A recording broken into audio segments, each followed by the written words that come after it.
Hey everybody, it's Jason Blaha here. Now that my two obligatory informative videos are done for the day, time to talk about current events in the online fitness community. And this is still going to be informative. I've had a lot of people say, Jason, it looks like lately you're doing a lot more weak point training for yourself. You're doing all this concurrent periodization. You're doing lift variation and all this stuff. It seems like you've completely flip-flopped on training minimalism, and the thing is that I really haven't. This is part of the problem that we run into when we're dealing with a diverse audience. My audience, just like anyone else on YouTube Fitness, is comprised of mostly novices, but then I have a pretty big segment, particularly given the fact that I am an advanced lifter. I am an older lifter. I'm a master's lifter, and a lot of my followers tend to be in that age bracket, and a lot of my followers have several years of training experience. I have two different subsets of people that I have to give information to. And what people need to understand is that my own training is not what I'm recommending for most people. Let's be honest, the majority of you out there listening right now, even the majority of the people who dislike me, most of my trolls, most of my detractors, are novice lifters by my standards. And if you are a novice lifter, you need training minimalism. You really need training minimalism. And I don't just mean for athletic purposes, I mean for hypertrophy purposes.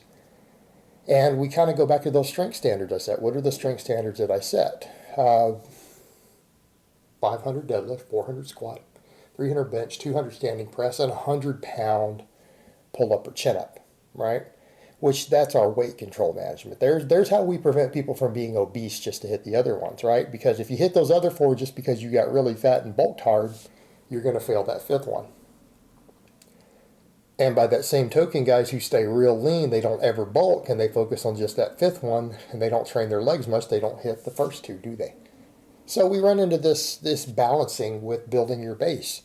And I would say that for the majority of you out there, I give that standard out there to say if you follow this standard, you're going to achieve most of your drug-free size and you're going to look like you actually lift.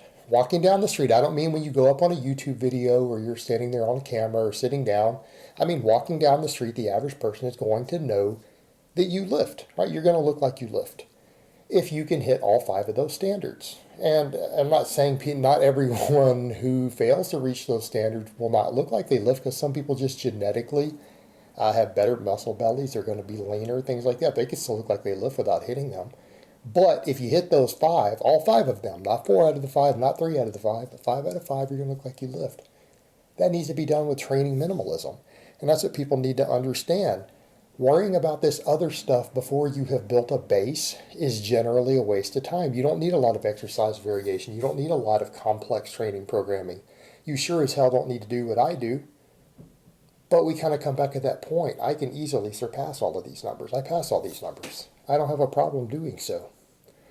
And so I'm more of an advanced lifter. And so for me, I'm trying to get brutally strong. Right? For a lot of you guys out there, just hitting all 5 of those numbers might be a lifetime goal. A lot of you see those numbers and say, man, I'm years from hitting that. And you very well might be.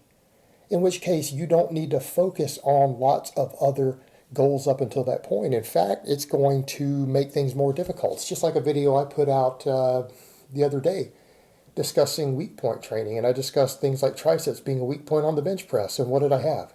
I had a person say, hey, what about someone like me? I feel like my chest is a weak point on my bench. What do I need to do if my chest and not my triceps are my weak point? Then he went on to say that he's a novice. Well, if you're a novice, what is it we always say? Your entire body is a weak point. You don't have weak points. Your whole body, top to bottom, is a weak point, right? You don't need to focus on extra chest work. You just need to get strong. You need to get big.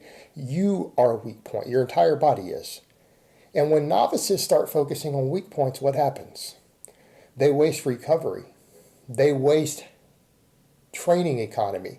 They waste efforts that could be spent focusing on the things that matter. In other words, if your pecs are lagging a little bit and you say, man, my chest is a weak point, but you can only bench 135 for 4 or 5 reps, I can tell you why your chest is lagging. It's not because you need to do direct chest work, so you need to get your pause bench up. You need to get your standing press up. You need to get these things up. You need to get your basic exercises stronger. Because it's not just your chest that's lagging, it's your triceps and it's your delts also. Hell, it's probably even your lats. Everything's lagging. That's why your bench sucks. And so if they get distracted with all these other nuanced things, then guess what? They're going to waste effort. They're going to waste recovery ability. They're going to waste energy when they should have just been doing more bench pressing. They should have been doing more overhead pressing. They should have been doing more squatting. And a lot of other people out there who really do have impressive physiques say the same thing. Martin Burkham comes to mind, perfect example. But there's plenty of other examples out there of even physique-oriented guys telling you the same stuff. The problem I have, though, is that what happens then when my more advanced audience comes in? Because let's be honest here, you can't do full body 3 days a week and do squat, bench, deadlift, press, and chin-ups 5 days a week on a slow linear progression and continue to make good gains later on past that point, right? You can build a hell of a base doing that. In fact, that's probably one of the fastest ways to build a base. Focus on 5 or 6, maybe 7 basic lifts. And I'd say, look, if you guys really feel that you need some extra accessory work in, pick a tricep movement that doesn't beat your connective tissue up. Do some extra ab work. Maybe do some lower back work. Maybe some glute ham raises, help with your squat and your deadlift, right? In fact, if anyone were to ask me, oh, if you think someone has a mandatory accessory that you would throw in for someone early on, what would it be? I don't know, hyperextensions, glute ham raises. But you need specialized equipment to do that correctly, don't you? And I'm not a fan of the Nordic ham curl, where people do them on the lat pull-down machine. I think it's dangerous. Get a glute ham raise. But a lot of people don't have one in their gym. A lot of people don't have one in their home gym. They're not going to dish out $400 or $500 for one either. I would say that's a worthwhile investment, though. I'd say it's a worthwhile investment, but that's my opinion, and most people aren't going to do that. Most people aren't going to do that. I would throw that pretty high on the priority list, personally. But we get over to the point. More advanced lifters have to focus on weak points. More advanced lifters need to use some sort of periodization. More advanced lifters need exercise variation. More advanced lifters have to start thinking in terms of how much deadlift volume can I get away with before I can't handle it anymore. They have to start thinking about things like axial loading. We have to think about things like the law of accommodation. What happens if I try to keep hitting a heavy bench day after day after day, every workout? What happens? It starts to stall. It starts to regress. So we have to think about the law of accommodation. We have to think about exercise variation and how it affects recovery, how it affects overuse injuries, how it affects bar path, that affects injuries over time if we slip out of our bar path and we get really strong. We have to think about things like total axial loading relative to our workload. More advanced lifters who've already hit those goals that I set, which is what, 5%? 10% of people watching? Well, the problem is that I fall in that category, and I also have to make stuff for them, because let's be realistic here. If you start watching my channel, most people out there, 90+% of people even watching YouTube Fitness are novices. They really do need minimalism. They do. And I don't mean minimalism in volume, I mean minimalism in exercise selection. They need to get really good and build a base at their basic exercises. That's what they need to be doing, irrespective of what their actual goals are. They don't have a base yet.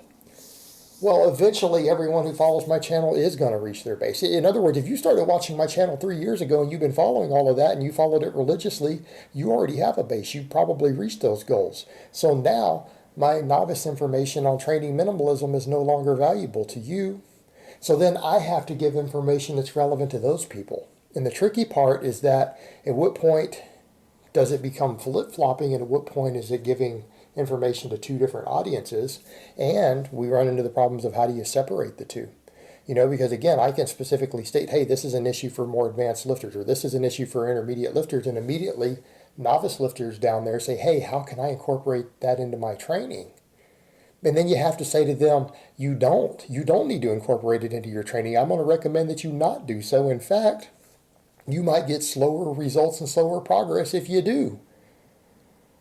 Then you've got a confusion created. If you're not careful, what happens? Oh, he just flip-flopped. Why is he doing one thing and telling me to do another? Why is he telling these guys to do one thing and then he's not telling me to do it? He's still giving me the other advice. Exactly, because we have novice lifters. We have intermediate lifters. We have advanced lifters. And they're all the same thing. I mean, it doesn't matter whether we're talking about hypertrophy or strength or any of that, because those things, there's a continuum of those. They go hand in hand. It doesn't even matter what you're actually training for. The point is we lift weights to gain muscle and strength. That is why we lift weights.